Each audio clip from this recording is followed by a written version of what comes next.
What is going on, everybody? How are we doing today? We have some One Piece gameplay again for you. We have the blue purple croc against Zoro on the right hand side. And again, I just want to take the time to thank everybody who's tuning in and thank everyone for the continued support. I'm going to have a lot more games coming out in the next week. On a Saturday, I'm going to be playing out a ton of games, and that's going to be such a fun time. My friends practicing for the Treasure Cup. I'm hoping to get some tournaments in soon so that I can test against people that I don't play against regularly. But my opponent's going to open up with one Dawn, nothing, and then I'm going to open up with the Baroque Works and look at the top 5 cards of my deck and see. Oh, I'll grab a Desert Spada. And then I'm trying to think about what I might do next, and I think I might play a 1-cost blocker and I'll pass it back to the Zoro player.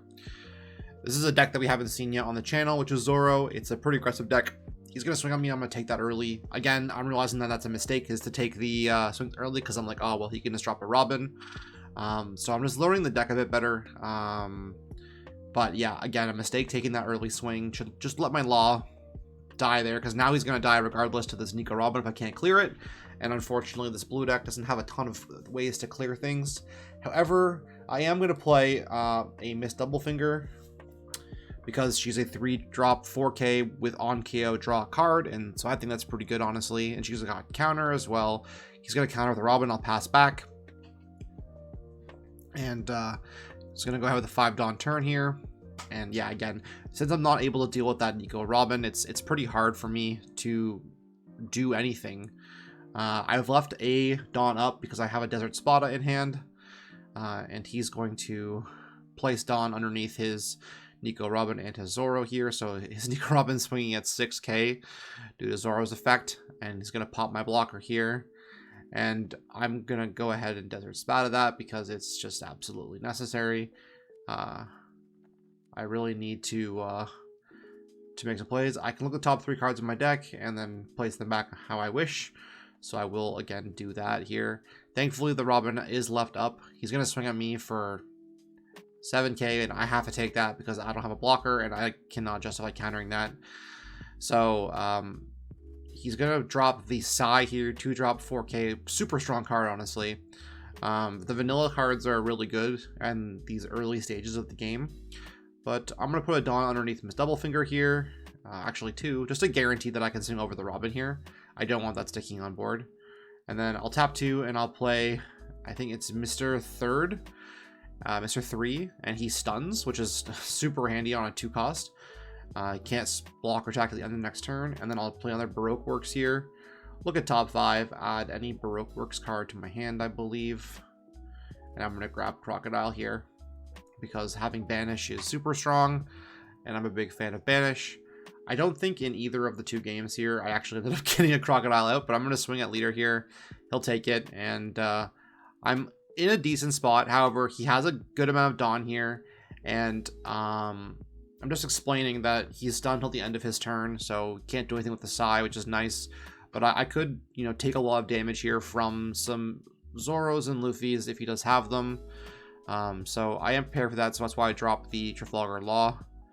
But it looks like he's just kind of stacking up his Dawn here on his Zoro, so gonna swing at me, force me to block here. And I mean, if he swings at my Miss Doublefinger, that's fine, because I draw a card. I don't really care about that too much. She did her job and got rid of the Robin. But we're going to Diablo Jambe, which means he can't block. So he's going at my leader here, and I just was like, all right, well, I guess if I'm going to take that huge swing, that's completely fine. But having 1 life left here, Nico Robin coming out, and I'm like, oh, great, now I've got to deal with Nico Robin. Otherwise, I'm just going to start losing my blocker that I have out here, so not in a super great spot, unfortunately. A ton of aggressions come out, and I let a little bit too many swings go to my life early. I think the important stuff to know with these decks that run 4 life is you can't take those early chip damage that you normally would take with like a 5-cost deck to get that card size, the hand size. So just kind of thinking here about what I want to do, and I'm going to go ahead. I'm just going to drop the king here and return 1 Dawn to pop the Nico Robin, because otherwise I'll lose my blocker. and that's just too much. Having the body on board is also super nice. And I'm just like, wait a second, I have already removed it on. Yeah, so we're good. I should have 2 Dawn unrested, and I had one to miss double finger here, and I swing.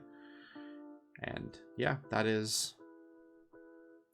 He's going to counter my swing at Zoro there, and so I'm in a better spot now, but again, I am in a rough spot. I actually should have an active Dawn here, so that's a misplay.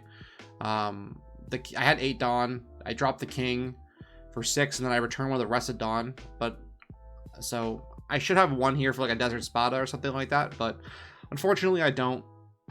So if he can kill me this turn, which is quite possible if he has another Diablo Jambe, and like a Zoro, then I'm just kind of boned. So I think he's gonna stack up his leader here. Maybe. You never know. There's a lot of opportunities you have in this deck to make a lot of plays, and my teammate Kyle is very thorough and he's very thoughtful when he makes a decision. So sometimes it can take him longer to make a move than others would, because he wants to make sure that he gets the most optimal play out. He's going to swing on my missed double finger, which is fine. I'll draw a card off the KO. And I have a ton of cards in hand here, which is nice. So I can counter things, and I can make plays. But he's going to swing at life here. I'll block with the law, because there's no reason to let that go for free.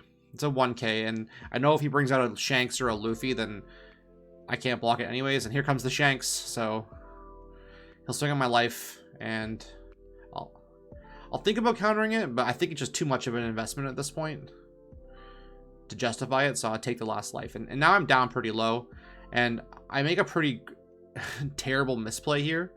I don't stack up my king enough. So I play the Missile Sunday for a blocker, and then I really should put 1 more Dawn under my king here, because I misplay, and I thought I can get rid of the Shanks, but he double Otamas me, and that's enough because I only have 13k. So I shouldn't have played the Missile Sunday, and I should have just swung over the Sai and then put the, stacked up my king, and then played around having counters in my hand for the Zoro swing. But I think I'm too far behind at this point to even justify any other plays. So I pass back to my opponent. The double Otama, the 4k counter in hand was pretty awful, but you have to assume they always have that. And any rush character basically finishes me off here, because I'm gonna have to burn through my entire hand to counter this Shank swing, and then I'll have a blocker against the Zoro, but I won't be able to do much against anything else. So he's gonna play Luffy, unblockable. So there's two swings, and that's gonna be the game there. He's got the game, and yeah, he just shows me the Luffy, and that's game. If you guys do enjoy the content, again, please make sure to continue tuning in. I really have a fun time making these videos, and until next time, Monty out.